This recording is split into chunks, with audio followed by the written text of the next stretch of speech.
Amis du lundi hardi, bonsoir et bienvenue pour votre nouveau rendez-vous de la réinformation. Alors, au menu ce soir, le coup délirant des médias de l'audiovisuel public qui va encore bénéficier en 2025 de 4 milliards de financement grâce à vos impôts.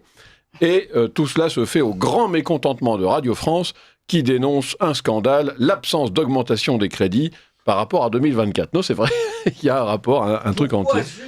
Ben oui. Ah oui. Israël ensuite. Pourquoi se gêner, Israël? Voilà. Le Premier ministre Benjamin Netanyahou semble pris d'une fièvre de conquête et de guerre tous azimuts. Après avoir pratiquement rasé Gaza, bombardé Beyrouth et occupé le sud Liban, le voilà qui envoie des missiles sur l'Iran.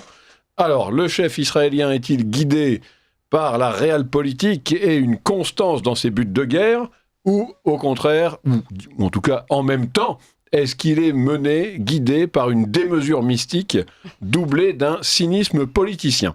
C'est ce à quoi nous tenterons de répondre tout à l'heure avec toute la nuance adéquate. Chance pour la France, après. Le 8 octobre, 2 juges du pôle Crimes contre l'humanité, crimes et délits de guerre ont signé l'ordonnance de mise en accusation de Sabri Essid. Sabri Essid, donc, qui est le demi-frère de Mohamed Merah, pour ceux à qui ça dit encore quelque chose, figure francophone donc de l'État islamique, qui va être jugé pour terrorisme, génocide et esclavage sexuel. Nous reviendrons donc sur le parcours de ce petit Mozart du djihadisme, tout en faisant le point sur le drame des minorités confrontées à l'islam radical, en l'occurrence, pour cette fois-ci, donc en Irak, c'était les Yézidis et les chrétiens d'Orient. Séquence coin de rue, image immonde ensuite, avec le procès du comédien et réalisateur Nicolas Bedos, condamné à 6 mois de prison ferme, aménagé par un bracelet électronique, pour avoir eu des comportements déplacés en boîte de nuit. Alors, aurait-il eu une peine plus légère en mettant ses filles sur le trottoir, en trafiquant de la drogue ou en tuant ses voisins? C'est probable. Faut-il néanmoins regretter cette sanction? Faut-il s'en réjouir, puisqu'après tout elle est bien méritée? Nos experts s'écharperont sur le sujet dans un instant. Et enfin, plus sérieux, un procès devant la Cour criminelle départementale de Paris a été ordonné contre un policier accusé d'avoir éborgné un gilet jaune en 2019. Le policier donc est en effet accusé d'avoir délibérément tiré une grenade lacrymogène au niveau de la tête du manifestant. Alors, faut-il crier « police partout, justice nulle part » ? Pour un œil, les 2 yeux et pour une dent, toute la gueule, comme disait Jules Guérin. Quelle conclusion tirer de ce procès? Est-ce que c'est un symbole? Est-ce que c'est un épiphénomène? Eh bien, là encore, nous en parlerons aujourd'hui avec le tribunal de la réinformation que nous réunissons avec Françoise, Philippe Ménard de Politique Magazine, bonsoir.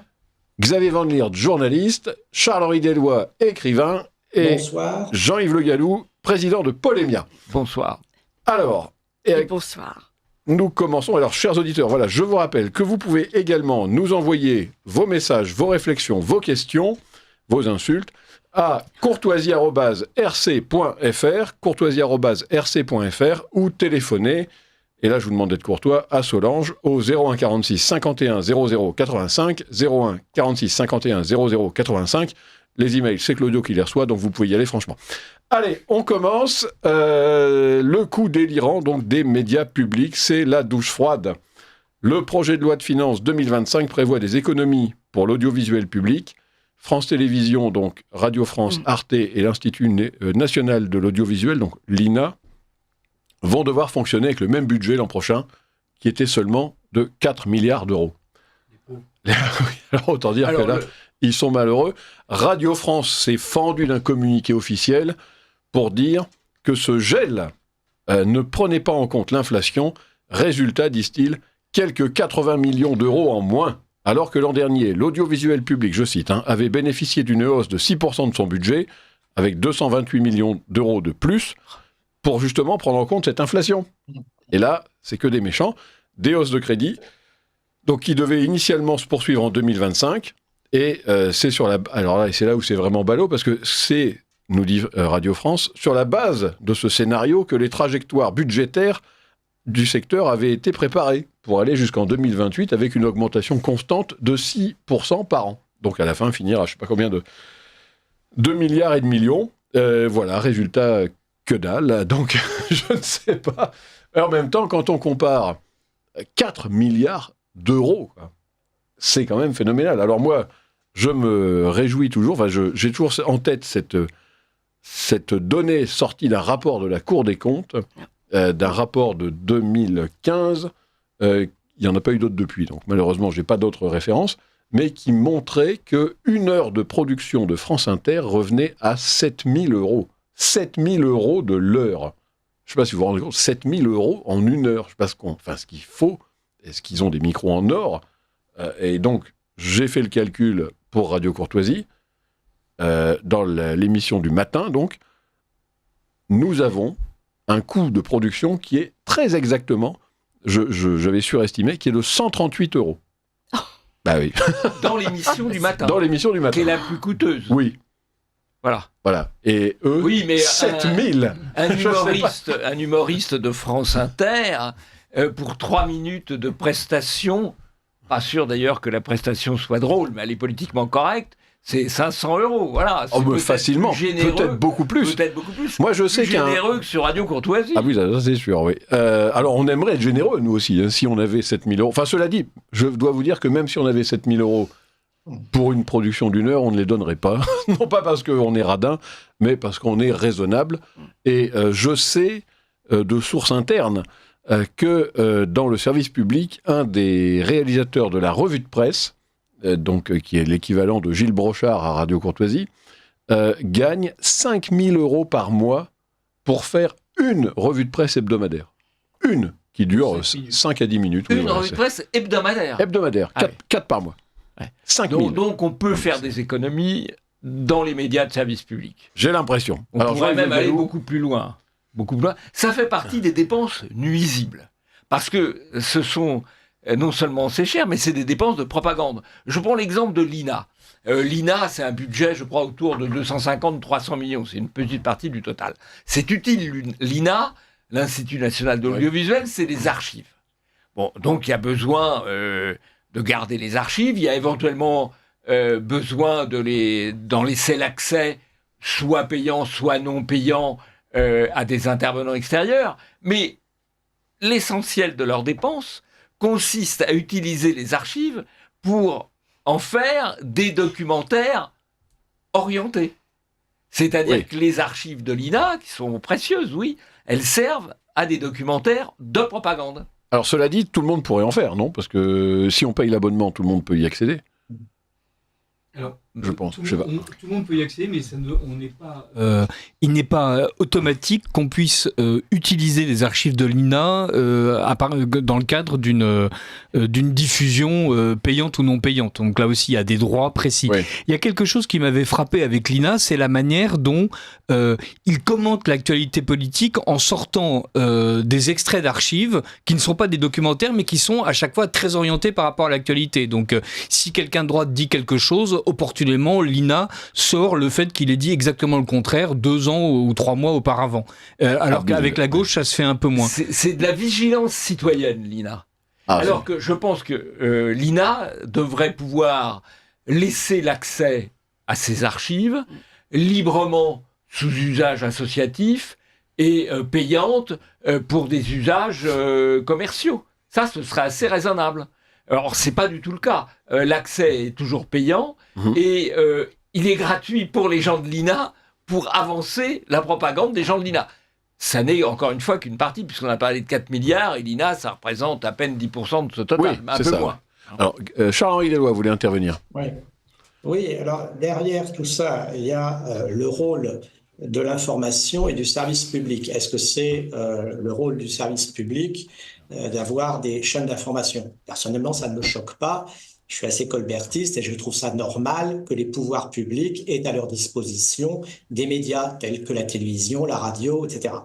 Mais ce que j'aimerais, c'est qu'elles soient carrément politisées. Ce que je veux dire par là, c'est que tous les partis représentatifs soient représentés. Et à ce moment-là, on aurait la contradiction et des journalistes qui seraient carrément désignés par des partis. Comme ça, on saurait d'où vient l'information. Ils pourraient se renvoyer la balle. Ça serait des journalistes, je ne sais pas, nommés par des représentants LFI, des journalistes nommés par les représentants du Rassemblement national, etc. Et il y aurait des vrais débats de contradiction entre personnes d'où on sait d'où ils parlent, comme on dit. Et à ce moment-là, ça serait le service public, mais pour le débat politique, avec la position gouvernementale, la position de certains ministres qui seraient invités, etc., etc. Dans un deuxième temps, est-ce qu'il faudrait faire des économies? Bon, ça, c'est une question de gestion qui revient à la Cour des comptes et à des institutions. Mais ça ne me dérange pas que nous payions derrière une redevance pour avoir des chaînes publiques. Le principe ne me gêne pas, à condition, encore une fois, que tout le monde y ait accès via le biais des partis politiques. Donc par le biais des élections. Alors, Jean-Yves, oui. Après on reviendra sur cette question de la redevance, effectivement. Rapidement, moi je suis assez d'accord avec le principe qu'il puisse y avoir des chaînes de services publics. Je suis assez d'accord aussi avec le principe qu'il puisse y avoir une éducation nationale. Seulement la réalité, c'est pas celle-là. La réalité, c'est que les médias de service public sont contrôlés par la gauche et l'extrême gauche. La réalité, c'est que l'éducation nationale est contrôlée par la gauche et l'extrême gauche et par les pédagomanes, et que tout ça n'est pas rattrapable. Et que la seule solution, je crois, de manière pratique, pragmatique, c'est de leur couper les crédits et de privatiser tout ça. C'est pas idéal. Je n'aurais pas dit la même chose peut-être il y a 20 ans ou il y a 30 ans, mais aujourd'hui, ça n'est plus rattrapable. Alors, un auditeur m'écrivait récemment, parce qu'on avait ce débat justement, et lui disait que ce serait grave qu'au contraire, toutes les chaînes et tous les médias appartiennent à des oligarques, au sens où potentiellement ces oligarques peuvent être aussi des alliés d'un pouvoir qui nous serait hostile, et que l'existence de médias de service public permettait précisément, en cas d'élection un peu victorieuse, de maintenir des équilibres. Je ne crois pas du tout, parce que en cas d'élection victorieuse, comme vous dites... Et surtout de rétablir l'ordre ensuite, en cas d'élection victorieuse, comme vous dites, la principale opposition, elle viendrait des médias publics. Aujourd'hui. Oui. Alors aujourd'hui, oui. Mais ensuite, il y a peut-être la possibilité de... Je vais vous dire, remplacer tous les gens en place... c'est pas soutenable. Alors il y a des solutions de ce type. Il y a des pays, l'un des seuls pays européens pluralistes, c'est la Hongrie, parce qu'il y a des médias publics plutôt favorables effectivement au gouvernement. Il y a des médias privés plutôt favorables au gouvernement, et il y a des médias privés franchement hostiles au gouvernement. C'est pluraliste. La Hongrie, c'est le seul pays, d'ailleurs c'est pour ça qu'ils sont dénoncés par l'Union européenne, c'est le seul pays où les médias, il y a à peu près toutes les sensibilités qui s'expriment à travers les médias. Ouais. C'est très bien.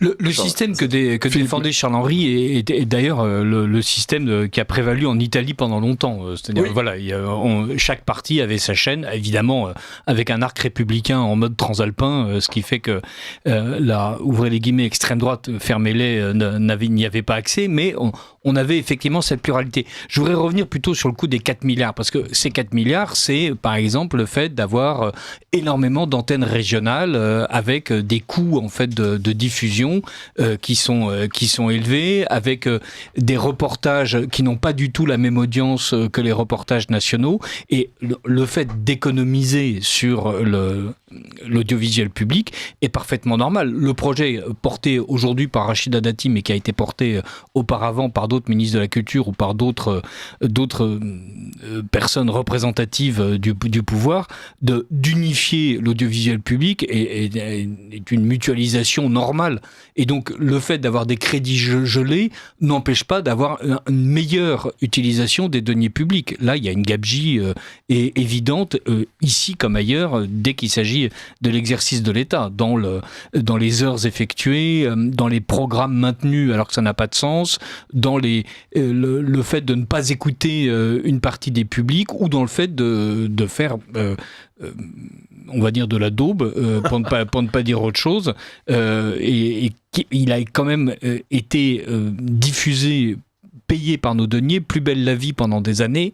Qui était une émission de propagande. Oui, tout à là, fait. je pense qu'il y avait une dimension entre guillemets citoyenne, c'est-à-dire de propagande. Elle était avouée, puisque il a même fallu à un moment donné que le gouvernement explique que, contrairement à ce qui avait été fait les années précédentes, il n'y aurait plus de paiement fait aux producteurs de Plus belle la vie pour installer un certain nombre d'idées dont on avait besoin qu'elles soient débattues autrement et qu'elles soient instillées autrement dans l'esprit des citoyens. Donc, vous avez un si beau soleil aujourd'hui qui était sur France 2, qui est sur France 3. Je ne sais pas ce que c'est. Eh ben, c'est un feuilleton du type Plus belle la vie, où il n'y a pas un seul délinquant d'origine immigrée, par exemple. Ils sont tous blancs. Voilà. Mais ils appliquent, alors il faut bien dire, alors il y a la diversité, il y a toutes les formes de famille possibles et inimaginables, mais ils appliquent, on peut à peine leur faire le reproche, car ils appliquent les consignes de l'ARCOM, consistant à représenter la diversité, entre guillemets, de la société, la diversité des orientations sexuelles, la diversité des origines ethniques, et surtout de faire attention à répartir les rôles de façon à ce qu'il n'y ait pas de méchants délinquants d'origine émigrée et de gentils policiers d'origine française. Donc, mais ils ne font qu'appliquer les consignes de l'ARCOM. Ouais. Alors, je ne sais plus qui voulait parler. Charles, oui, je crois. Oui, pour en revenir à ce que disait Jean-Yves Le Gallou, bien sûr qu'il faut une coexistence privée-publique, mais le privé n'empêche pas la partialité. Et non seulement elle n'empêche pas, mais il y a une certaine opacité, parce qu'on ne sait jamais très bien qui y a derrière. Alors souvent, on finit par le savoir, mais quand c'est par exemple, je sais pas, des grands laboratoires, on aurait eu un langage encore plus pro-vaccin, pro-médicaments, si toutes les chaînes avaient été financées par des labos pendant la crise covidique. Ce que je veux dire par là, c'est que moi, je me méfie plus des chaînes privées que des chaînes publiques, parce qu'au moins dans les chaînes publiques, on le sait, ça c'est français, parce que comme disait Jean-Yves Le Gallou, ils sont tous à gauche, donc au moins on n'a pas trop de surprises. Tandis que des chaînes privées qui sont financées par des milliardaires ou par des groupes de pression, ou des grandes sociétés derrière, qui sont actionnaires majoritaires, c'est pas très clair. Au moins, ils ont tendance quand même à privilégier leur façon de voir les choses, leurs produits, etc., etc. Donc, pour moi, le privé ne protège pas de la partialité, d'autant plus qu'on sait très bien que derrière, il y a une opacité parfois et on ne sait pas sur les intérêts, qui a le vrai pouvoir. Voilà. Alors, on a quelques messages d'auditeurs. Ensuite, je vous poserai la question du financement de ces médias. Une auditrice de Radio Courtoisie. Il suffit de moins payer les journalistes de télévision officiels. Ils désinforment et trompent le peuple. Alors, je suis absolument d'accord, oui. Un auditeur. Je voudrais faire une remarque sur France Inter, car c'est une radio qui a besoin d'argent, étant donné que certains, notamment Serge de Bekech, avaient donné un surnom à France Inter. Ah oui. Je m'en souviens. France Intox. France Inter. Oui. Ah oui. Cet auditeur. Voilà. C'est vrai. Il y en avait d'autres comme ça. C'était notre ami Patrick Goffman, qu'on embrasse s'il nous écoute, mais qui avait trouvé toute une série de noms oui, c'est vrai. d'oiseaux pour les médias. Bon, je laisserai nous les raconter quand il reviendra. Alors, se pose la question. Donc aujourd'hui, l'audiovisuel public a été financé par la redevance. La redevance a été abolie. Maintenant, c'est la TVA. Et le 23 octobre, donc, les sénateurs ont maintenu donc, le mécanisme de financement de l'audiovisuel par la TVA. Mais en même temps, il y a toujours en même temps, d'autres... ce sont des élus de gauche, d'ailleurs, ce sont des élus socialistes et LFI, qui sont des députés, cette fois, pas des sénateurs, qui, eux, prévoient un amendement au projet de loi de finances de 2025 pour rétablir la redevance qui serait donc calculée en fonction de vos revenus et non plus en fonction de vos dépenses. Et ils considèrent cela plus stable parce qu'ils pensent que la redevance donne aussi plus, je cite, plus de visibilité que la TVA qui, elle, dépend de la consommation des ménages. Donc, ils appelleraient ça, donc non plus la redevance parce que c'est aboli, mais la taxe affectée qui serait un gage d'indépendance des médias audiovisuels. Pardon de rire, mais voilà, qu'en pensez-vous ? En fait, je trouve toujours fabuleux la manière dont on explique que l'État est neutre Et donc que la meilleure des indépendances, c'est le fait d'être entièrement possédé par l'État.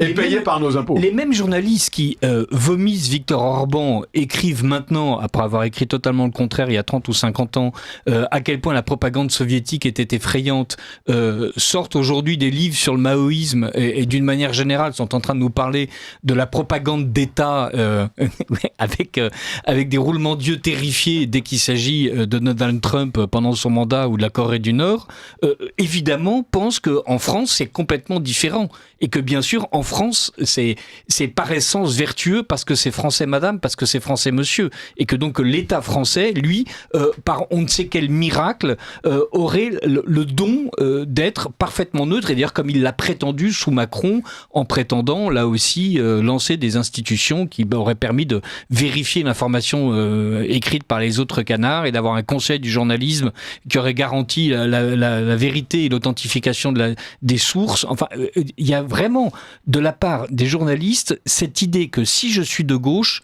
avec moi, c'est pas pareil. Ah ben, c'est normal, puisqu'ils sont de gauche et qu'ils sont, ils sont gentils, et que les autres sont méchants. Il y a certaines hypothèses selon lesquelles le régime coréen, nord-coréen, M. Kim Jong-un, aurait des observateurs en France pour apprécier les méthodes de propagande françaises qui sont quand même assez performantes.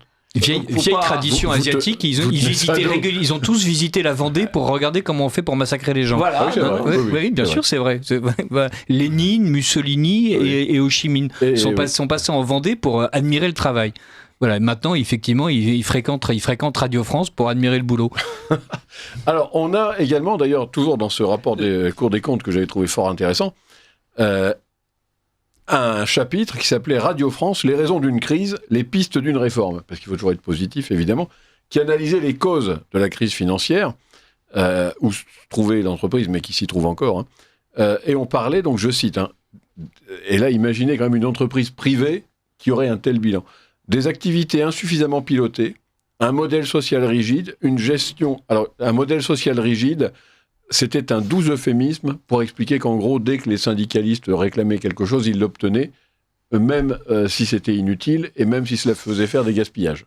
J'ai l'exemple, notamment des fameux repéreurs, des repérages, c'est-à-dire que quand ils faisaient des reportages, au lieu d'envoyer l'équipe de journalistes faire son travail, ils envoyaient la veille des soi-disant repéreurs, qui étaient des syndiqués, qui avaient besoin d'argent, en fait, qui avaient besoin de justifier leur présence, et ils venaient, ils faisaient des petits repérages, donc ils regardaient est-ce que le terrain se prêtait bien à un reportage, est-ce que tout allait bien, est-ce qu'on allait trouver des gens à interroger, est-ce qu'il y avait une boulangère ou un bar tabac. Est-ce que la ville existait vraiment ? Est-ce que la ville existait vraiment ?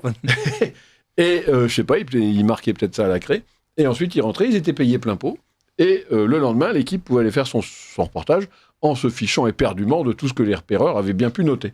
Et donc voilà, le modèle social rigide, une gestion peu rigoureuse, c'est joliment dit, une gestion peu rigoureuse, on parle de Radio France quand même, un chantier de réhabilitation coûteux, mal conçu, mal piloté. C'est la Cour des comptes qui parle, c'est pas moi. Et le rapport concluait donc en insistant sur la nécessité d'une refondation de l'entreprise et formulait 18 recommandations qui en gros prenaient le contre-pied intégral de tout ça. Et évidemment, c'était en 2015, rigoureusement rien n'a été fait, et c'est toujours le même bazar. Donc voilà, je ne sais pas ce que cette gestion vous inspire. Est-ce que notre TVA, parce que encore une fois, vraiment, à la limite, si c'était une entreprise privée, on s'en ficherait, mais c'est quand même une entreprise publique payée avec notre argent pour défendre des idées que nous combattons, et en plus faire vivre des gens qui ne foutent rien, et ça c'est plutôt en tout cas, certaines personnes ne fichent rien. Ça c'est plutôt une bonne nouvelle. Qui ne fassent rien. Ceux qui ne font rien ne sont pas nuisibles. Ils vivent à vos crochets. Ils vivent au crochet, oui, mais ceux qui travaillent, c'est pire, parce qu'on les paye. C'est vrai. Et en plus, ils développent une propagande nuisible. C'est vrai. Donc à la limite, ceux qui ne font rien, c'est moins grave. Bon d'accord. En fait, on pourrait voter pour que l'audiovisuel public devienne une réserve de journalistes qui ne fassent rien, condamnés à gagner de l'argent pourvu qu'ils ne disent rien, n'écrivent rien, ne filment rien. Mais alors, sinon des reportages sur leur vie en sur interne. Leur propre vie.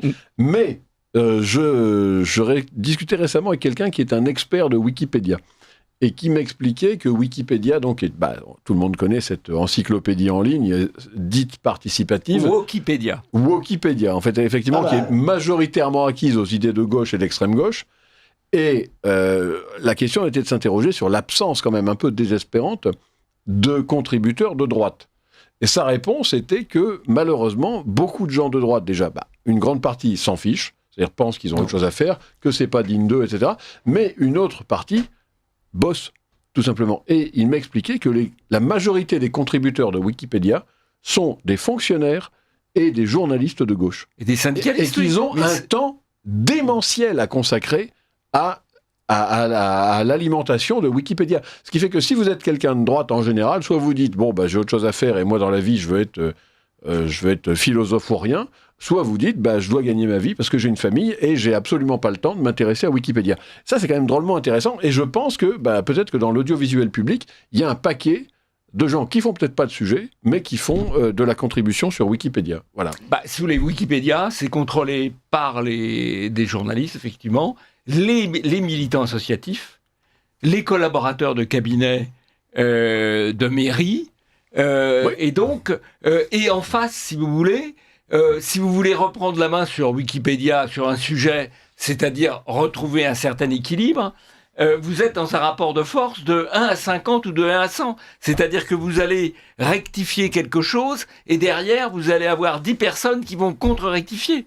Et donc, sur les sujets sensibles, il y a des domaines où Wikipédia, c'est encore à peu près honnête, mais surtout les sujets sensibles, et ils ont tendance à s'étendre, c'est contrôlé par l'extrême gauche. Il ne faut pas leur donner un seul centime. Non, ça c'est sûr. Oui, quand vous voyez les petites fenêtres s'ouvrir sur Wikipédia, ne donnez pas un souffle, donnez plutôt à Radio Courtoisie. Non mais bon. Au moins. On a attendu 18h27. Écoutez, alors il y avait quelque chose d'autre qui m'a révolté un peu dans ce rapport de la Cour des comptes, c'est la question des frais.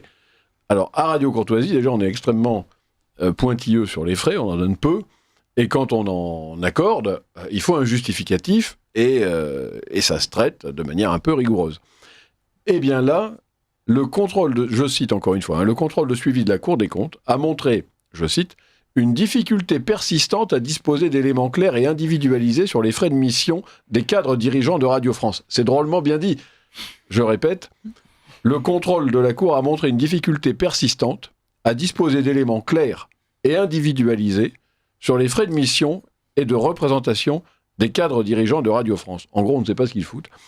Non, mais en gros, ça veut dire qu'ils émettent chaque mois des notes de frais non justifiées. Voilà, et qui sont payées. C'est ça.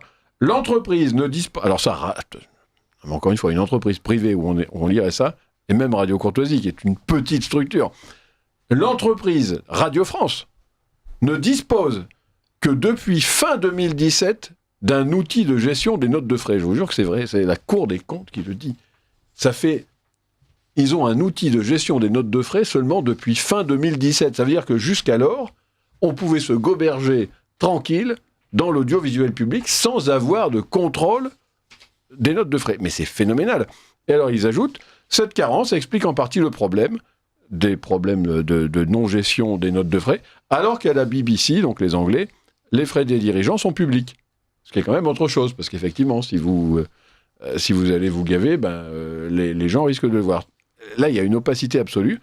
Il convient également de mettre en place un meilleur suivi des dépenses de taxi, éclaté entre 3 comptes de la nomenclature comptable. Dans l'ensemble, les frais de déplacement de mission et de réception n'ont baissé que de 7% depuis 2013. Bon, ça, c'est autre chose.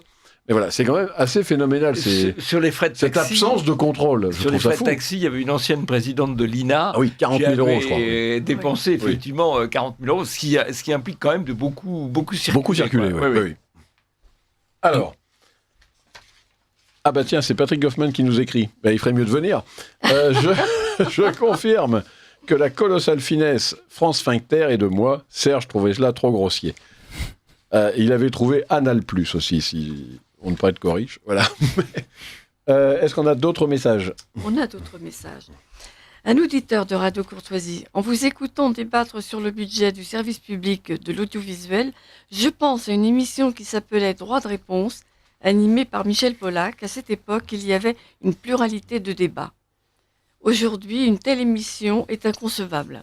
Oui, c'est vrai. Alors que même que Polac était quand même très orienté. Polac était extrêmement orienté. C'est-à-dire que ceux qui ne pensaient pas dans le bon sens étaient quand même violemment mis sur le grill. Attaqués. Mais ils pouvaient parler. Oui, mais au moins ils les invitaient. Charles-Henri Deloy. Oui. Oui, mais au moins ils les invitaient. Pollack aimait bien la confrontation Oui. assez virile. Et je me souviens de débats À où tout ça prendre. volait. Comment? À tout prendre, je préférais Bernard Pivot, où au moins il y avait quand même plus de Oui, vrais. mais C'était aussi très arrangé.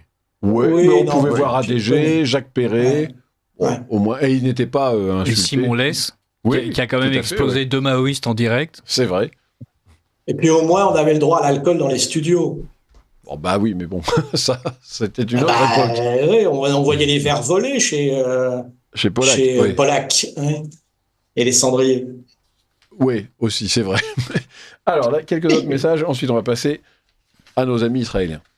Un auditeur de Radio Courtoisie, quand on sait que l'opération de pégeage des appareils de communication a été montée depuis des années avec la création de la société ad hoc en Hongrie, que les services de renseignement jordaniens, américains, égyptiens avaient averti de la préparation à grande échelle d'une opération par le Hamas et que le commandement iranien était infiltré au point d'avoir acheté les appareils, puis d'avoir averti sur la réunion des responsables du Hezbollah en temps réel, ce qui a permis leur élimination. Comment croire à la surprise de l'an dernier quand on a 3 neurones en état de fonctionner? C'est tout. Alors, Xavier Van Lierde voulait rebondir sur notre sujet. Oui, pour le financement de l'audiovisuel, il pourrait y avoir un système. J'ai vu récemment que dans certains pays, il était possible, lorsque l'on fait sa déclaration d'impôt, de flécher une partie de son impôt vers un certain nombre d'associations de type humanitaire ou caritative ou autre. Mais on pourrait mettre en place un système de même nature pour le financement de l'audiovisuel public. On laisserait la possibilité, au moment de sa déclaration d'impôt, eh bien, d'avoir une liste de radio ou de télévision, et en décidant que sa quote-part de citoyens au financement de l'audiovisuel serait attribuée à tel ou tel de son choix. Et je pense que ça, ce sera un système qui permettrait une réelle représentation du pays et donc, du coup, une très belle diversité et une grande liberté. Alors là, oui, je possibilité à votre sagacité. Je plus sois à 100%, effectivement. Là, je pense que si on permettait à tous les contribuables de flécher précisément, ne serait, disons, 20% du montant imposable, eh ben, je pense que tout le monde serait content. Enfin, en tout cas, on consentirait, à mon avis, beaucoup plus facilement à cet impôt injuste qui nous est infligé. Ça aurait une double vertu, parce que d'une part, ça permettrait à un certain nombre de gens de financer des médias qui correspondent plus à leur opinion, mais ça calmerait considérablement un certain nombre de médias qui passent leur temps à insulter les Français ou de fortes proportions de Français. Enfin, je prends un exemple. Il y a 40% de gens qui peuvent voter pour des candidats du Rassemblement national à telle ou telle élection. Eh bien, je pense que dans les rédactions, sachant que le financement dépend du respect quand même, probablement du respect qui est témoigné à ces gens, eh bien, il y aurait une sorte quand même de lissage. D'hypocrisie vertueuse, oui. Fait, et ça permettrait de résoudre aussi le problème que soulignait Charles-Henri Deloy, c'est-à-dire qu'effectivement, des chaînes privées, si elles n'appartiennent qu'à un faible nombre de milliardaires ou d'oligarques, enfin voilà, Libération est privée, on ne peut pas dire qu'on y trouve notre compte. Voilà, moi je pense que c'est vraiment un système à creuser, peut-être à promouvoir. Eh ben, je suis absolument d'accord. Un mot sur cette idée Faut l'étendre aux associations. Le financement des associations... Oui. On supprime le financement public, mais on laisse la possibilité aux contribuables de subventionner des associations. Pour les associations. Ah bah, voilà, c'est en d'accord. option, voilà. Et avec des reportages honnêtes sur ce que font les associations. Aussi, exactement. Voilà, ce qui évitera... Avec un vrai suivi. Oui. Alors, on va, avant de parler donc d'Israël, on va écouter un petit message de promotion pour la radio et un rendez-vous que l'on vous donne sous peu. En 2024, Radio Courtoisie fête ses 37 ans. Pour célébrer ce bel événement, rejoignez-nous à la messe d'Action de Grâce à l'occasion de cet anniversaire et aux pots amicales qui auront lieu le samedi 9 novembre à 11h en l'église Sainte-Eugène-Sainte-Cécile, 4 rue du Conservatoire, Paris 9e. Inscrivez-vous en ligne sur notre site internet anniversaire.rc.fr ou par courriel à secrétariat@rc.fr ou encore par téléphone au 01 46 51 00 85. Oui, chers auditeurs, j'espère qu'on vous retrouvera nombreux pour ce bel anniversaire, pour ce bel événement. Donc, une messe qui sera célébrée par l'aumônier de Radio Courtoisie, qui est le père Jean-Paul Argouarche, que vous connaissez bien. Et du moins je l'espère, et sinon ça sera l'occasion de le mieux connaître, et qui sera suivi ensuite d'un pot amical où nous pourrons un peu discuter. Alors, on va en profiter pour remercier justement les auditeurs qui nous soutiennent et qui nous permettent d'organiser cette émission, mais aussi ces événements. Je pense par exemple à cet auditeur du Mans dans la Sarthe qui envoie 70 € et qui dit « J'adresse ce don pour que Radio Courtoisie son très bon, son excellent travail, non seulement d'information, mais aussi d'éducation. L'école n'étant plus qu'un organe de propagande, il faut redonner, pour le savoir, une indépendance de la pensée à des générations entières. Amis du lundi et de toute la semaine, hardi. » Merci monsieur, c'est sympa. Merci beaucoup. Un auditeur de Bourg-de-Péage dans la Drôme qui envoie 100 €. Tous mes remerciements à vous tous qui œuvrez à Radio Courtoisie dans son éclectisme et sa totale liberté. Veuillez trouver ci-joint ma modeste participation à votre magnifique entreprise. Écoutez, un grand merci à vous. Et je le rappelle, vraiment, 100 €, ce n'est pas une modeste contribution. Déjà, il n'y en a pas de modeste contribution. Tous les dons comptent énormément. Et 100 €, c'est un joli don. Donc, un grand merci. Merci aussi à cet auditeur de Boulogne-Billancourt, dans les Hauts-de-Seine, qui envoie 50 €, qui est notre voisin pratiquement. Un grand merci à toute l'équipe de notre radio, ainsi qu'au patron d'émission pour la qualité des programmes, qui sont toujours instructifs et passionnants. Et chers auditeurs, merci à vous. Encore une fois, c'est grâce à vous que ça existe. Donc, merci de votre soutien. Un auditeur d'Anières qui envoie 150 €. Chers amis de Radio Courtoisie, j'ai le plaisir de vous adresser ma modeste cotisation. Bravo pour tout ce que vous faites et continuez longtemps. Nos auditeurs sont modestes, décidément. Un grand merci, monsieur. Merci beaucoup. Et j'espère que vous serez très nombreux à suivre l'exemple de nos auditeurs. Vous n'êtes pas obligés d'être aussi généreux si vous avez des revenus modestes ou si vous êtes radin. Il suffit. Non, mais les deux peuvent exister. Les gens modestes, moi, je les comprends parfaitement. On peut donner à mesure de ses moyens. On peut donner 5 €. En fait, ce qui est gênant, c'est quand on est radin. Si on est radin, là, c'est vraiment l'effort est plus grand. Donc, il faut remercier. Exactement. Moi, je ne suis pas d'accord avec vous. En tant que membre de l'association des radins anonymes, il faut remercier les radins parce que l'effort est encore plus grand. C'est vrai. Écoutez. Et donc, si des auditeurs radins nous écoutent, qu'ils se signalent. Et lorsqu'ils font leur don, qu'ils nous le disent. Et on lira leur message avec joie. Il faudrait subventionner les radins. Oui, comment je vous laisse faire. Non, mais s'il y a des radins, mais moi, je suis radin. S'il y a des radins qui décident de faire le pas, de franchir le pas, je les remercierai de se signaler, de nous dire je suis un radin, je suis un repenti, et maintenant je donne. Alors, un radin généreux. Un radin généreux, exactement. Voilà. J'en profite pour signaler à tous nos auditeurs la sortie donc de notre magazine d'information À l'écoute, avec en couverture Thierry Mariani, qui nous donne un très bel entretien, qui nous parle donc du fait qu'il a rejoint Radio Courtoisie pour le plaisir de s'exprimer en toute liberté. Précisément, c'est grâce à vous, grâce à tous ceux qui nous soutiennent, qu'on peut accueillir des personnalités comme Thierry Mariani. Vous trouverez également un petit bilan de santé, le rapport d'activité 2023 de Radio Courtoisie. Donc je laisse peut-être Xavier Van Lierde nous en parler, puisque c'est lui qui l'a constitué en grande partie. Oui, très bien. Alors on trouve... Non, mais ce qui est très important d'abord à savoir sur ce petit magazine, cette lettre d'information, c'est que ce n'est pas quelque chose à usage interne. C'est vraiment un lien entre Radio Courtoisie, ses auditeurs, ses soutiens, ses amis, ses partenaires. C'est une sorte de carrefour dans lequel on donne certes des nouvelles de la radio, dans lesquelles nous informons de nos projets, de nos éventuelles difficultés. Mais au-delà de ça, c'est parce qu'en Radio Courtoisie est une sorte de famille. En famille, on partage aussi des idées, des opinions. Et donc, chaque numéro du magazine de Radio Courtoisie ne parle pas seulement de notre fonctionnement, mais aussi de notre vision du monde et de grands débats. Donc, par exemple, parfois reliés aux questions qui nous intéressent, des questions médiatiques ou d'équilibre médiatique, comme la première partie de notre émission ce soir. Donc, par exemple, il y avait eu un dossier assez fourni consacré aux menaces pesant sur la liberté d'expression en France. Dans les précédents numéros, il y avait également eu une analyse de la façon dont les médias avaient pesé sur le déroulement de la campagne législative qui avait suivi la dissolution. Et j'insiste sur le fait que ce sont de véritables analyses. Donc, par exemple, dans ce numéro, il y avait un texte de Jean-Yves Le Gallou, un autre, une interview de Mathieu Bock-Côté, qui célèbre journaliste et analyste, etc., etc. Donc, ça vaut la peine de se procurer ce magazine.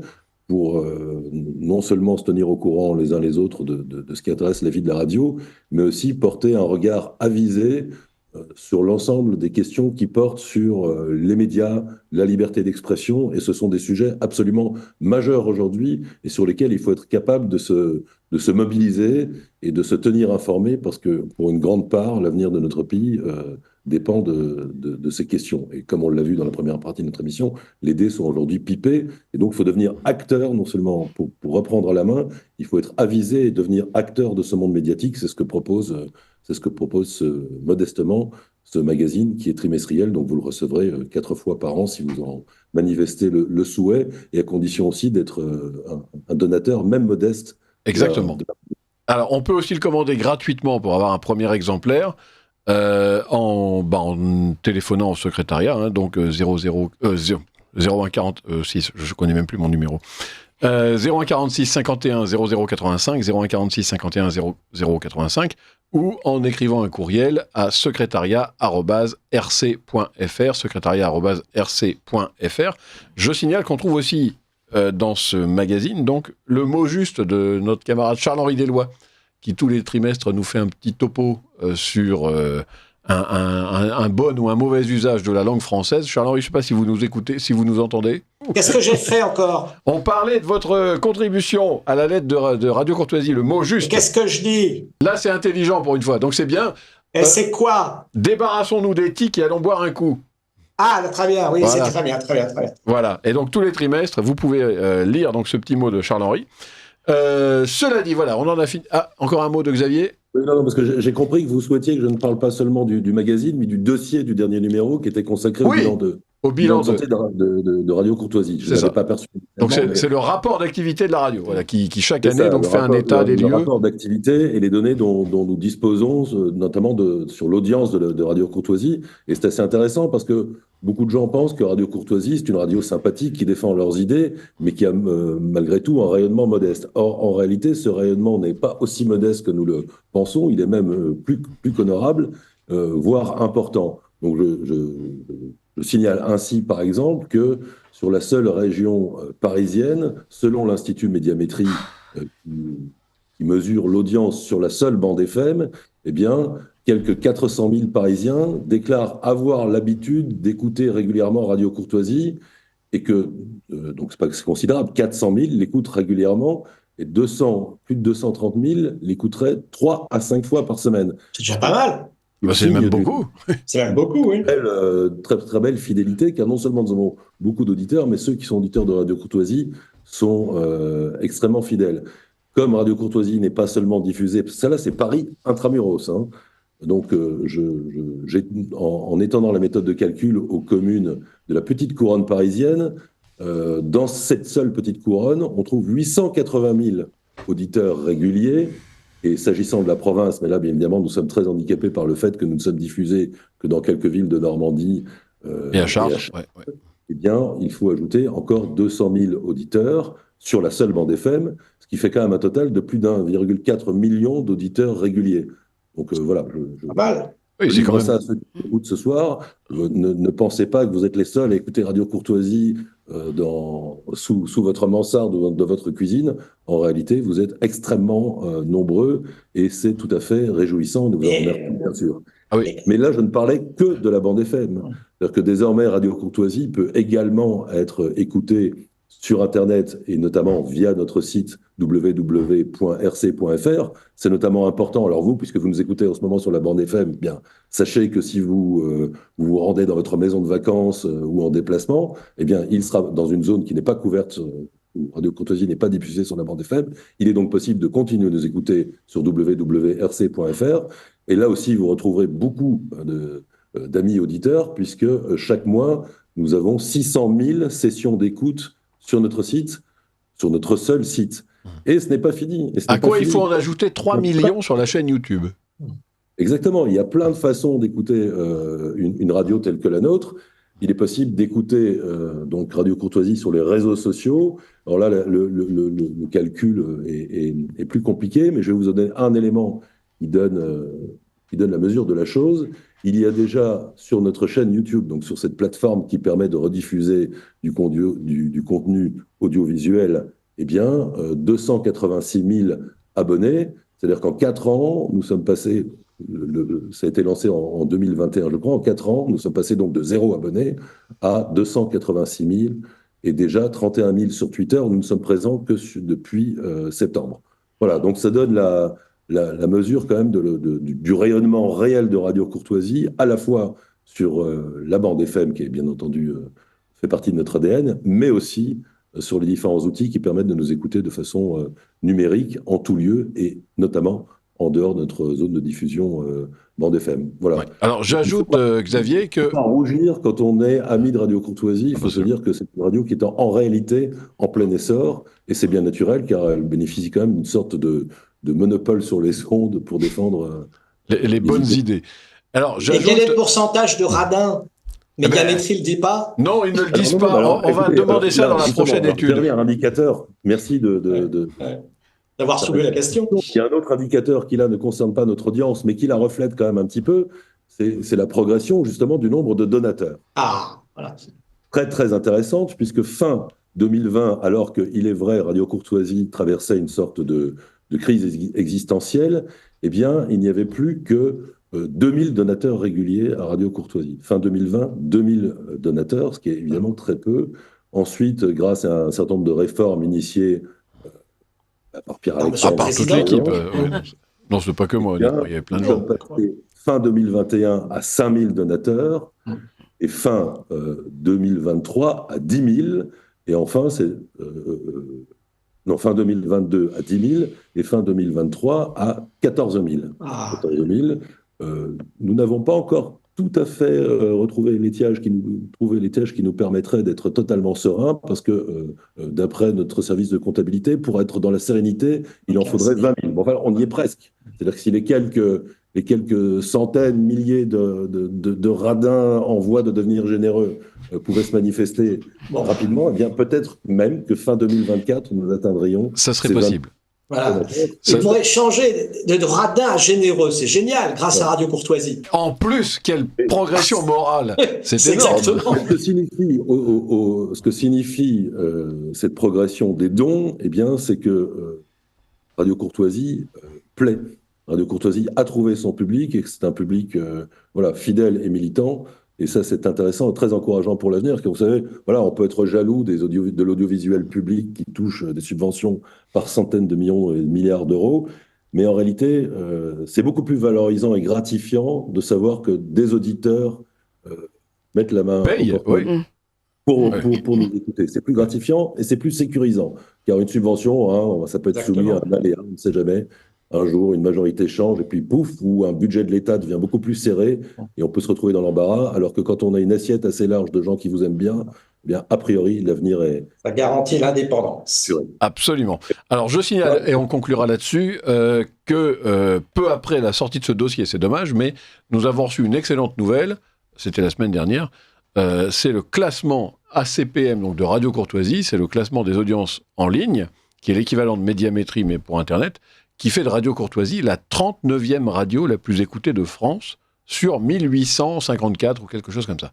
C'est réellement impressionnant, c'est vraiment impressionnant, donc on a vraiment des raisons d'être content, d'être satisfait, et donc de continuer le combat. Et alors là, je vous dis à vous, chers auditeurs qui nous écoutez, vous pouvez vraiment compter sur nous, parce que honnêtement, ça a revigoré vraiment toute l'équipe, et tout le monde était extrêmement content. J'ai reçu des dizaines de messages de félicitations et d'encouragement, et des gens qui, potentiellement, rechignaient parfois à venir en se disant je préfère aller sur les grosses chaînes, et qui maintenant disent ok, moi je viens. Alors, on ne donnera pas leur nom, mais on les accueillera aussi avec plaisir, voilà, parce que c'est bien de se rendre compte qu'effectivement, tout le monde a sa place chez nous, et il faut se battre pour continuer le combat contre les idées de gauche, avec nos impôts, malheureusement, nous, c'est avec nos donations.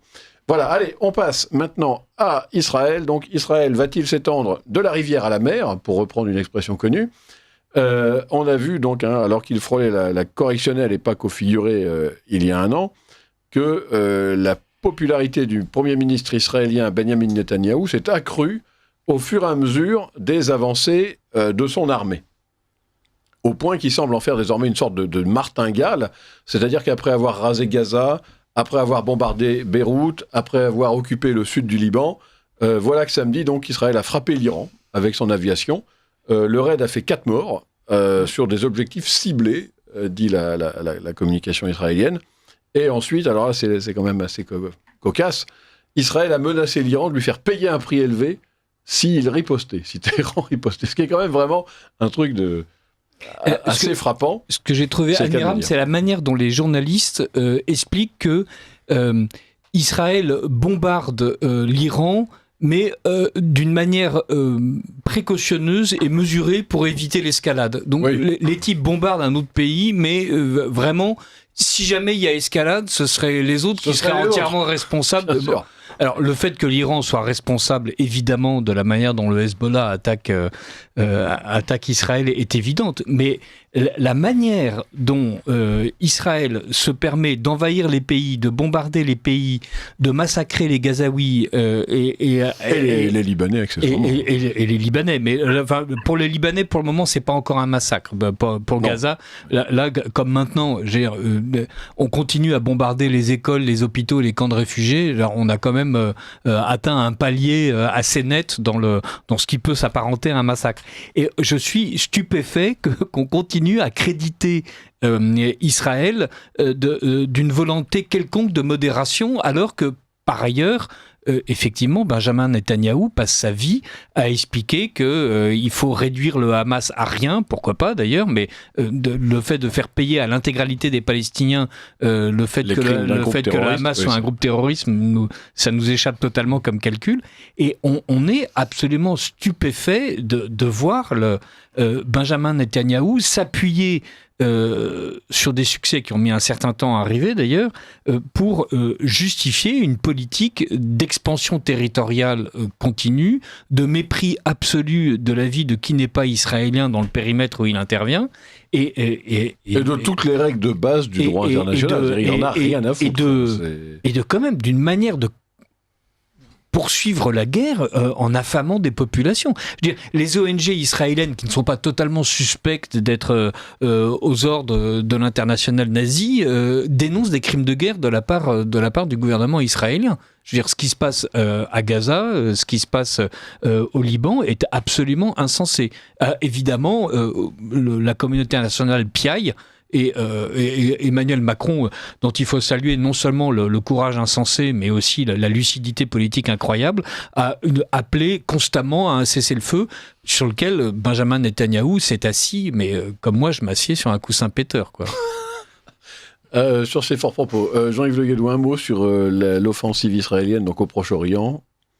Je crois que c'est une offensive de conquête territoriale, tout simplement.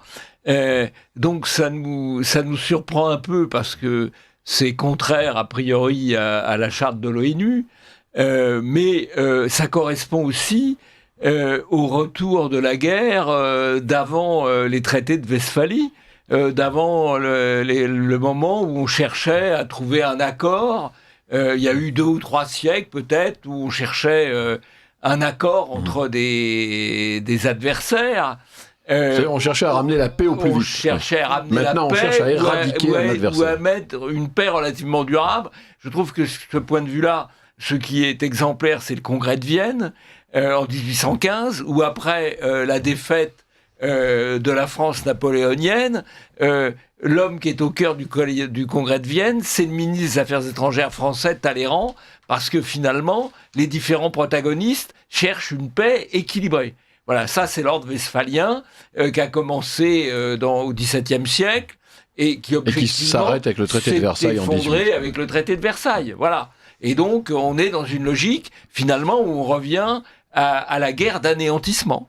Oui. Et à la guerre de conquête territoriale. Je crois que l'objectif avéré de Netanyahou, c'est d'étendre, c'est le grand Israël. Donc mais est-ce que c'est pas aussi le fait de s'assurer une popularité telle qu'il n'aura pas à répondre de ses méfaits civils une fois la guerre terminée? Est-ce qu'il n'y a pas chez lui quand même une volonté de sauver sa peau sur un plan? Parce que rappelons-nous quand même qu'il aurait pu avoir de très graves ennuis à la fin de son mandat et que là il s'assure peut-être une forme d'impunité politicienne. Non. Tous les observateurs Enfin, tout est de la peut-être bon à vie prendre, politique israélienne expliquent que la seule chose qui maintient Netanyahou, c'est la la guerre. poursuite de la guerre. Et qu'effectivement, il a ressoudé derrière lui une opinion publique qui lui était fortement défavorable. Mais alors, cela dit, que les Israéliens se sentent ressoudés dans le fait de se venger du pogrom, ça paraît totalement légitime.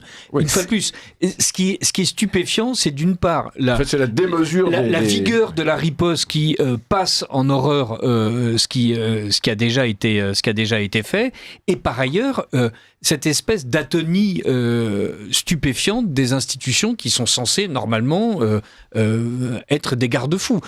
L'ONU a évidemment sombré dans cette histoire de crise israélienne. Et on comprend pas seulement, hélas, hein, ça sombre partout l'ONU. Alors, Charles, ce qui est quand même Charles-Henri après. surprenant, c'est que la guerre reste, semble-t-il, populaire en Israël, malgré le sacrifice des otages, et malgré l'engagement non seulement de troupes professionnelles, mais aussi quand même, je pense, en partie, de troupes de réservistes et d'appelés. Et donc, semble-t-il, la guerre reste toujours populaire, ou en tout cas supportée par la population. Mais il est probable que le peuple israélien ait eu très très peur et soit animé d'une puissante envie de revanche. Charles-Henri qui demande la parole. Oui, moi ce qui me stupéfait, c'est qu'on reproche à un pays de vouloir se défendre. Ça ne me choque pas du tout parce qu'il faut quand même rappeler qui sont les agresseurs. Donc d'une part. Deuxièmement, je trouve que Macron est très lâche parce qu'en fait, ce qu'il a dit, c'est uniquement pour préserver la rue arabe. Et donc c'est d'une lâcheté sans nom. Et enfin, oui, Netanyahou, Netanyahou, pardon. Netanyahou joue effectivement son avenir, mais après tout, on sait que pour gagner en popularité, tous les hommes forts ont voulu faire une guerre pour essayer de faire un mouvement, créer un mouvement de solidarité. Ma foi, si les Israéliens sont d'accord, je vois pas en quoi le droit international doit intervenir. Moi, je suis pour que chaque peuple se détermine en fonction de ses intérêts propres, et ça me choque pas du tout qu'un pays comme Israël, quand même, défende ses intérêts. Si on est Libanais, on a le droit de trouver ça abusé, non ? Et que les Libanais, à ce moment-là, entament une contre-guerre. Ah ouais, bien sûr, que les Libanais, qui ne sont absolument pas soutenus par l'intégralité de l'armement américain, entament une guerre. Que les Palestiniens, qui ont subi 17 ans de blocos absolument injustifiables, s'arment auprès des mêmes Américains. Mais si, c'est pas vrai. Il n'y a pas eu de blocos. Les Palestiniens ont eu leur soutien, comme les Libanais, etc. Bien sûr. Si les Israéliens sont les plus forts, ma foi... Les Israéliens sont les plus forts parce que les États-Unis les abreuvent en armement. Oui, voilà, c'est ça. Alors ce ne sont pas les Israéliens qui sont forts. Mais s'ils sont, ce sont les États-Unis qui les arment régulièrement. Et donc, de prétendre que les Palestiniens et les Libanais n'ont qu'à se défendre, ça voudrait dire qu'il faudrait qu'eux aussi bénéficient de la même impunité et du même soutien. Autrement dit, le conflit est absolument déséquilibré. Alors, Xavier Van Lierde. Tous les conflits du monde sont déséquilibrés. Xavier ? Oui, je ne prétends pas apporter une solution au conflit israélo-palestinien. Ah, c'est con parce que je comptais sur vous ce soir. Ah ouais, on devait le régler tout de suite. Là, il nous restait 3-4 minutes, là, c'était assez simple. Toutefois, on avait trouvé un accord. Toutefois, il me semble évident que en restant parfaitement silencieux et donc quasi complice d'une guerre qui n'est plus seulement une guerre de défensive, mais absolument offensive, eh bien, l'Europe et l'Occident se fassent à raison accuser une fois de plus de double standard. Et je pense que ce sera, non pas immédiatement, mais une fois que l'émotion sera retombée, une fois que la justification, une fois que seront connues l'ampleur des destructions et des ravages et des déstabilisations provoquées par cette guerre arriveront au jour, eh bien, je ne pense pas que nous en sortirons grandis, et c'est tout à fait navrant.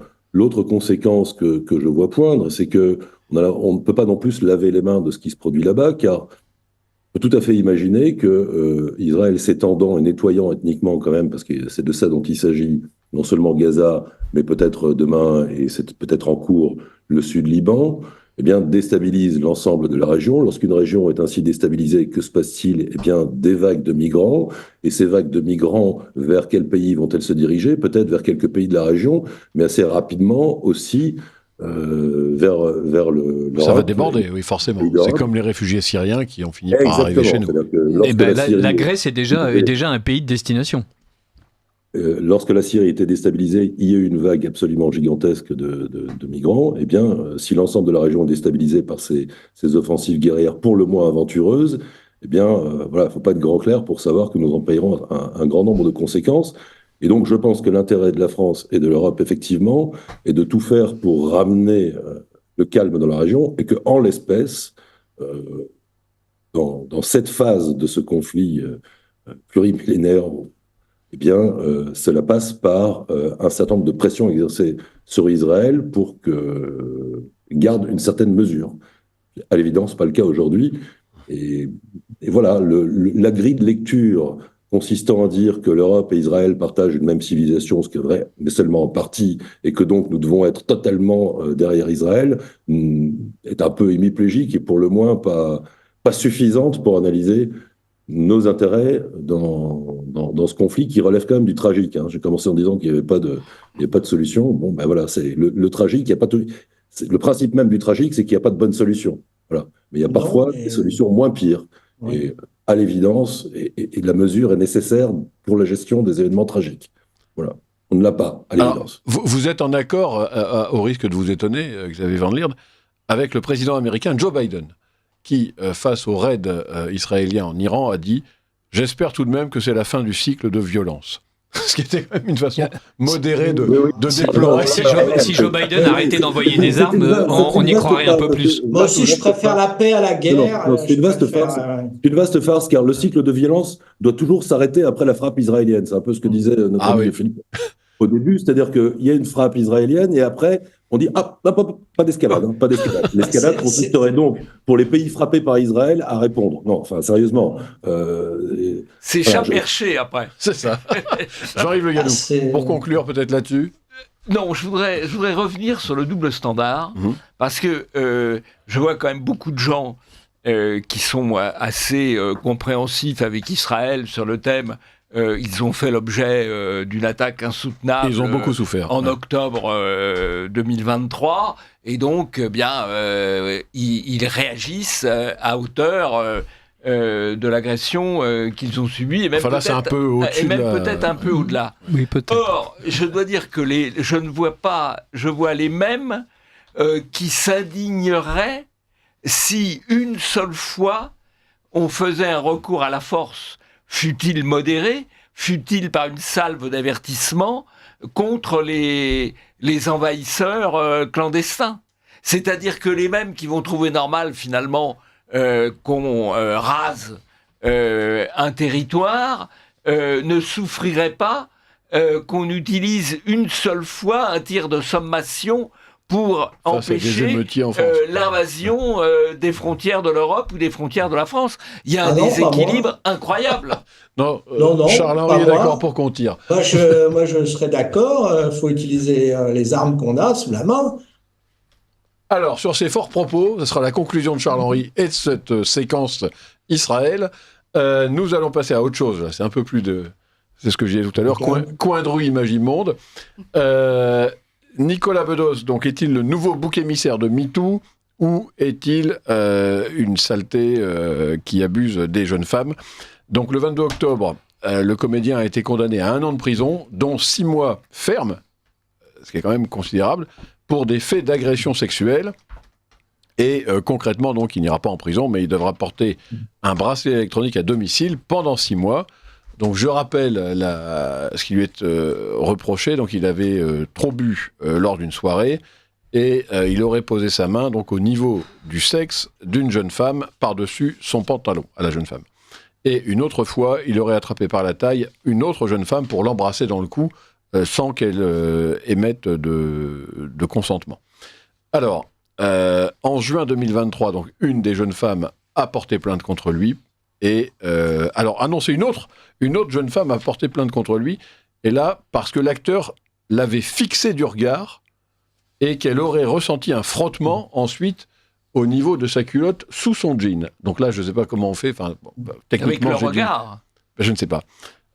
Donc là, je ne sais pas ce qui s'est passé, mais en tout cas, depuis, donc ça a été l'effet boule de neige, d'autres femmes ont dénoncé le comportement de Nicolas Bedos, qui lui dément fermement, évidemment.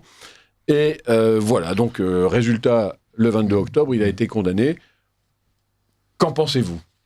Eh ben, c'est lamentable parce que, oui, Bedos, Netanyahou, même combat. Non, ça n'a rien à voir. Non. Là, on est dans l'anecdote qui est, si on veut, presque amusante, mais déplorable quand même, parce que sur le fond, si c'était une agression sexuelle, eh bien, c'est pas cher payé. Voilà. Si c'était une vraie agression sexuelle, ça serait pas cher payé. Mais on sait que ça n'est pas une agression sexuelle, parce que vous savez qu'il n'y a eu ni dégâts physiques, ni dégâts matériels. Il n'y a pas eu vol, il n'y a pas coups et blessures, il n'y a pas eu viol. C'est quelque chose qui ne devrait même pas aller devant les tribunaux. C'est dans une boîte de nuit à la mode à Paris, où les gens n'y vont pas pour jouer aux cartes ou réciter le chapelet. Non, ils y vont pour se montrer. Les danses sont lascives, les ondulations corporelles montrent on voit qu'il connaît, consentement. On voit qu'il connaît. Moi qui fréquente souvent ces lieux-là, je peux vous dire que ce n'est pas des lieux de comment dirais-je, de pèlerinage. De pèlerinage. Tout ça pour dire que Nicolas Bedos est victime du climat MeToo qui atteint même la jeune génération des tribunaux de première instance, puisque maintenant, dans les tribunaux de première instance, il y a des jeunes magistrats de 30 ans qui sont imbibés de cette culture anti-mâle, anti-homme, et qui voient en chaque homme des prédateurs, des violeurs, etc. Qui, à 20 ans, franchement, n'a pas essayé de voler un baiser à une fille qu'il convoitait? Il s'est pris une baffe, tant pis pour lui. Il s'est pris une veste, tant pis pour lui. Mais jamais une fille à 30 ans n'aurait osé porter plainte parce qu'un mec a essayé de l'embrasser dans le cou. Je dis bien dans le cou. Et je ne dis pas un taré dans la rue qui se serait jeté sur elle. Je dis bien en boîte de nuit. Donc des gens qui sont tous venus là de leur plein gré. Donc faut arrêter. C'est complètement stupide, c'est lamentable. Et peu importe qu'on aime ou qu'on n'aime pas Nicolas Bedos, ça pourrait être n'importe qui, sauf que Nicolas Bedos est connu. Donc les gens raisonnent en fonction de leur sympathie ou de leur antipathie envers l'homme, ce qui est fortement injuste. Et j'ajouterais que si on veut faire un exemple sur le fait qu'il faut maintenant, avec cette espèce de puritanisme emmerdant qui nous vient d'outre-Atlantique, se tenir les bras croisés dès qu'on voit une fille avec les seins à moitié nus en dansant sur une piste de danse. Oh, il y a des images dans la tête à Charles-Henri. Non, mais c'est lamentable. Eh bien, à ce moment-là, si on veut faire un exemple, l'exemple même est une injustice. En matière de droit, on ne fait pas d'exemple. C'est le cache-sexe, si je puis dire, de l'injustice. Voilà. Alors, je dois dire que je suis assez d'accord avec vous, mais c'est peut-être pas le cas de tout le monde. Merci, Monsieur le Président. Philippe Ménard. Juste pour le principe de n'être jamais d'accord avec Charles-Henri, quoi qu'il dise. D'une part, je trouve assez satisfaisant que Bedos, précisément parce qu'il est Bedos, se prenne un taquet. Pourquoi ? Parce que il y a dans la manière dont la caste médiatico-journalistique se comporte, l'idée d'une impunité due à la beauté, à la richesse, au statut. Et donc là, c'est une serveuse qui a décidé que la prolétaire qu'elle était n'avait pas à se coucher devant les assauts répugnants du bourré Bedos. Bon, alors, cela dit que là, effectivement, sa condamnation paraît stupéfiante, eu égard à ce qui se passe normalement dans les tribunaux avec 20 autres infractions, on est bien d'accord. Il semble que de temps en temps, les juges deviennent fous et soient capables de coller 2 ans de prison ferme avec mandat de dépôt pour un type qui a défenestré le chien de sa compagne, mais soit capable aussi d'acquitter quelqu'un qui en a tué un autre d'un coup de poing, pourvu qu'il ne s'agisse pas de Clément Méric. Donc on est surtout dans une incompréhension incompréhension totale de ce que la justice est capable de produire comme morale publique transcrite dans les messages qu'elle envoie à travers ses jugements. Bon. Mais une fois encore, on passe d'un système où la prédation paraît normale, où le riche a le droit de bousculer le pauvre, où le beau a le droit de bousculer le moche et où le célèbre a le droit de bousculer l'inconnu, je trouve que c'est plutôt pas mal. N'importe quoi. Encore un député à LFI.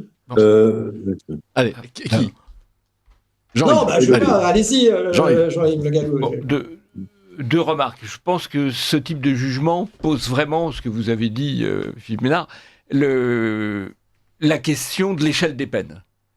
Voilà, ça, c'est quand même un grand problème. Il n'y a plus d'échelle des peines.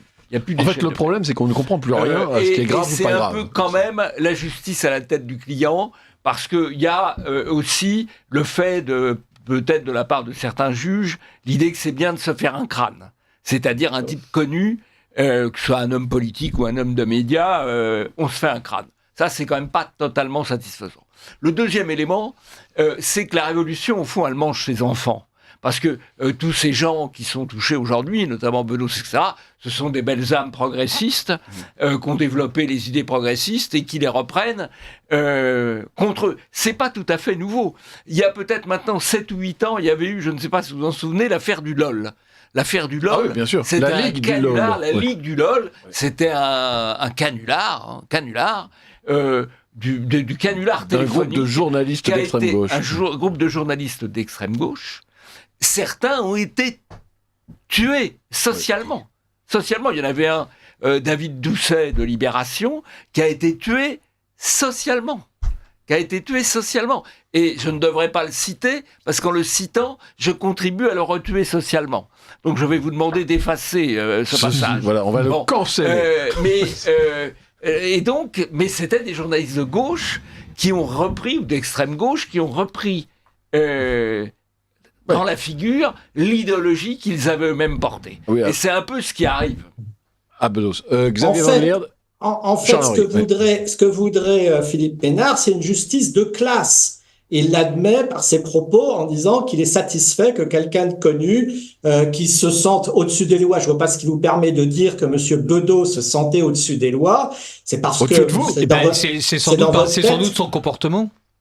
Parce que moi qui vais aussi dans des boîtes de nuit, il ne m'est jamais arrivé de mettre la main au panier de quelqu'un. Et parce que vous êtes certainement un garçon bien élevé, avec des principes et qui ne vous saoulez pas la gueule. Si. Seulement, je vous apprends tous les jours. Mais justement, mais tellement saoulé que vous tombez par terre.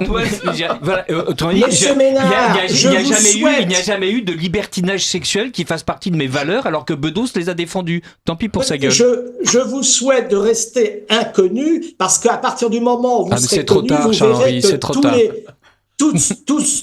tous les médias se tourneront vers vous, et n'oubliez pas que les ratés ne vous rateront pas. Donc, à partir du moment où vous êtes connu, vous êtes moins bien traité que le moindre quidam. Et pour moi, c'est une injustice, quelle qu'elle soit. Que vous soyez riche ou pauvre, on connaît la suite, mais maintenant, c'est parce que vous êtes riche ou connu que vous êtes moins bien traité que le clampin. Je suis désolé, ça encombre les tribunaux, c'est totalement ridicule. Vous êtes bien avec les alcooliques de la réinformation. On en apprend tous les jours. Xavier Van Lierde, un mot sur cette affaire Bedos, la question de la peine éventuellement. Oui, la peine est scandaleuse. Il y a une disproportion entre les faits et la peine qui est incroyable, mais elle provient probablement de quelque chose de plus profond, et qui est cette idée qui a été progressivement installée dans les esprits par les néo-féministes, une sorte de continuum des mauvais comportements, qui commence comme dans l'affaire Bedos, dans l'une des plaintes, par un regard, qui se poursuit par quelque chose de l'ordre de poser sa main sur la taille, faire un bisou dans le cou, et tout ça est mis sous le même vocable d'agression sexuelle, dans lequel il y a à la fois de la drague un peu lourde jusqu'au viol. Exact. Et c'est ce qu'on appelle le continuum. Et le continuum est justifié par cette espèce d'idée que les relations hommes-femmes seraient foncièrement des relations de domination au profit des hommes, et que donc l'homme est nécessairement l'agresseur et la femme l'agressait. Or, dans une relation de séduction, eh bien, il faut aussi parfois un certain courage pour se déclarer, pour approcher, pour effleurer, comme le disait Charles-Henri Deloy. Moi, j'ai quand même vraiment peur que la multiplication de ce genre d'affaires et cette idée absurde que de la drague, du regard ou bisous dans le cou jusqu'au viol, c'est un continuum, et bien que les rapports hommes-femmes deviennent encore plus compliqués. C'est-à-dire vraiment, notre société est d'ailleurs victime de cette dégradation effroyable des rapports hommes-femmes. Alors certes, bien évidemment, les comportements de goujat n'arrangent rien. Je ne suis pas là pour faire l'apologie des comportements de goujat. Est-ce que vous vous saoulez en boîte de nuit ? Et je ne doute pas que Il ne répond pas. Les Bedos se soient rendus coupables de comportements goujatiers, mais toutefois, il y a quand même une effroyable solitude qui monte dans la société du fait de l'incapacité des hommes et des femmes à se comprendre, à avoir une grammaire commune.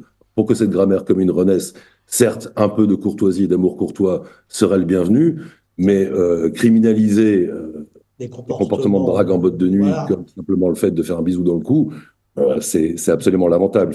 6 mois de prison pour quelque chose comme ça, comme l'a dit Charles-Henri, normalement, c'est ce type de rapport humain, y compris dans la séduction, s'auto-régule par le fait de repousser, gifler et ce genre de choses. C'est assez triste en réalité. Bravo. Ça fait un peu mal à l'aise. Et si c'était une agression sexuelle, ce n'est pas cher payé. Alors, oui, parce que toutes les véritables victimes, c'est une honte vis-à-vis des véritables victimes. Qu'est-ce qui vous fait rire dans le fait que je dis que c'était triste? Non, c'est la réaction de Charles-Henri qui applaudit. Oui, il a raison. Jean-Yves. Deux remarques complémentaires et pas de même nature. Il semblerait que Bedos ait pas eu tout à fait une très bonne défense parce qu'il a fait valoir qu'il était bourré comme excuse. Or, aujourd'hui, le fait d'être alcoolisé en état d'ébriété n'est plus considéré par la loi comme un facteur excusant, mais comme un facteur aggravant. Oui. Donc là, il y a peut-être eu une défense un peu malheureuse.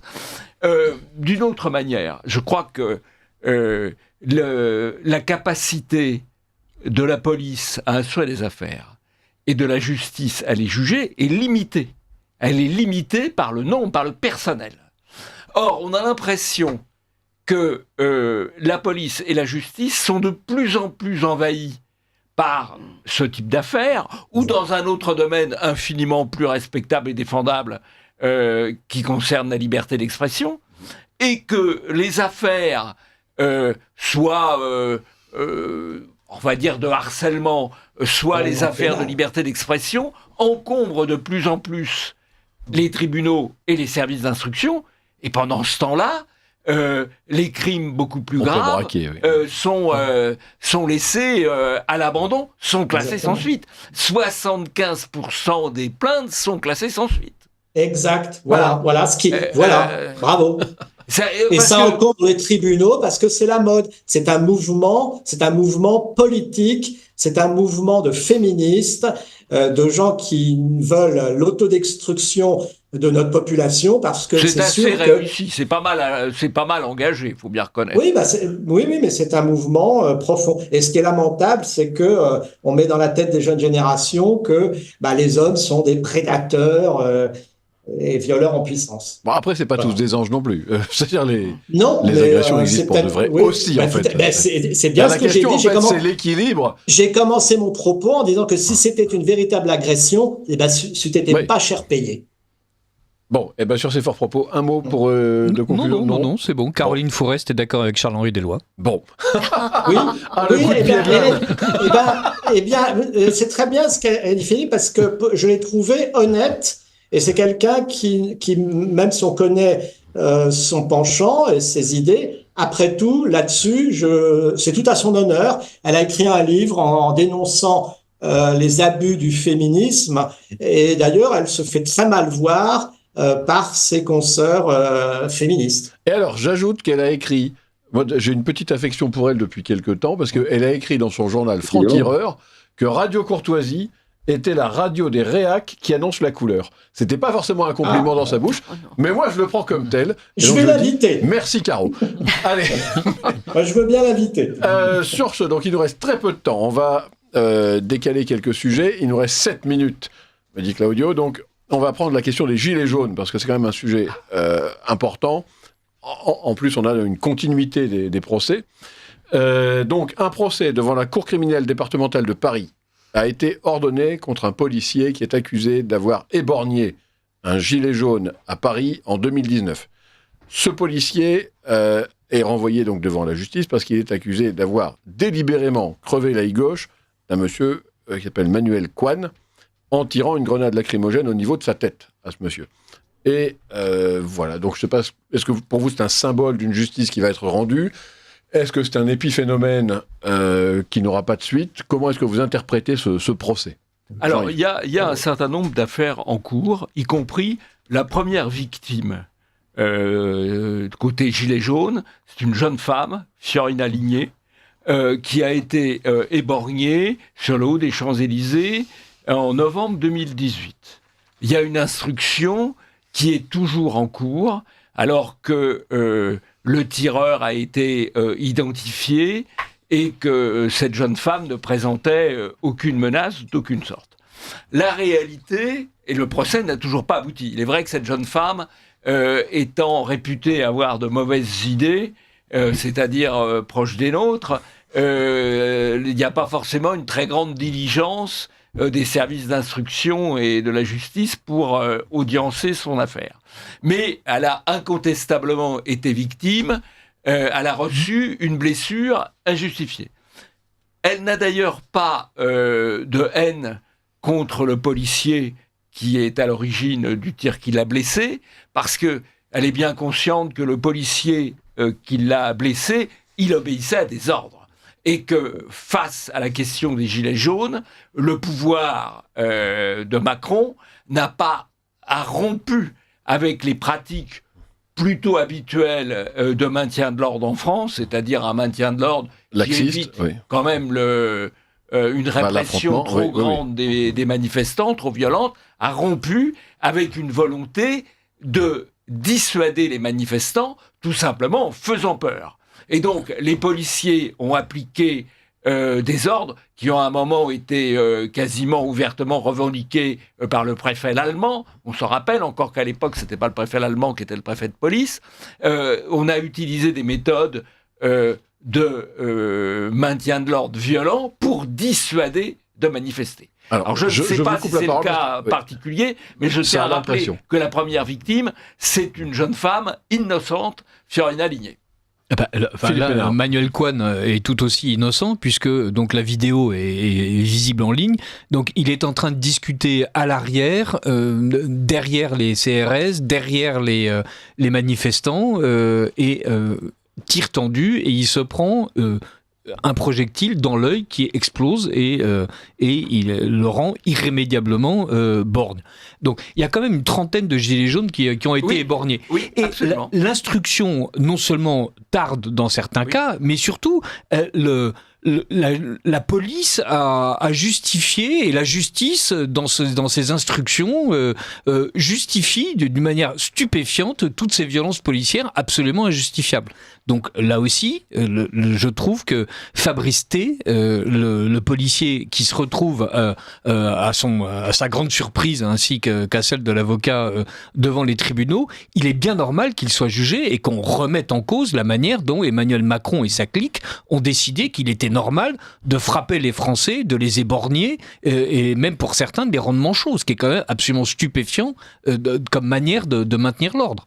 Alors, si vous voulez réagir, Charles-Henri et Xavier, vous avez 1 minute chacun, je suis désolé, l'émission se termine. Oui, pour une fois, je suis tout à fait d'accord avec mon comparse Ménard. Champagne. Il y a 2 poids, 2 mesures. Il y a 2 poids, 2 mesures, puisque les Black Blocs, on attend qu'ils aient bien saccagé des vitrines, du bien public, voire agressé des gens pour commencer à être un petit peu musclés. Or, les Gilets jaunes, souvenez-vous, personnellement, je m'en souviens très bien puisque j'ai fait partie parfois de quelques manifestations du tout début. Je maintiens du tout début, j'insiste.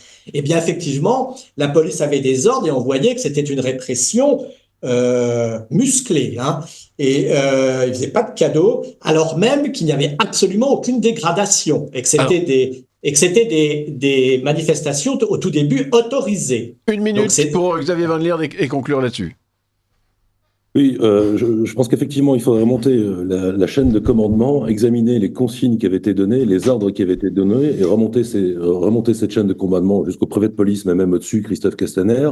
Et puis, moi, ce que j'aimerais beaucoup, c'est qu'on compare les consignes qui sont données lorsqu'il y a eu les manifestations des Gilets jaunes, qui sont données à la police face aux manifestations des Gilets jaunes, et qu'on le compare aux consignes et ordres qui sont donnés à la police lorsqu'il y a des émeutes urbaines dans les quartiers de l'immigration. Je pense que ce serait extrêmement instructif de comparer les consignes qui sont données selon les circonstances. Une fois de plus, double standard. Je pense qu'on se rendra compte que lorsqu'on est un petit blanc qui manifeste politiquement, généralement pacifiquement, parce que c'était des manifestations et pas des émeutes, eh bien, on est moins bien traité dans son propre pays que des voyous. Mais laissons la parole les quelques autres. Il y a eu 10 secondes pour Jean-Yves. Dans les banlieues de l'immigration, il y a eu quelques cas d'éborgnés. Le policier a été immédiatement suspendu. Bon, eh ben écoutez, je crois que le constat est clair.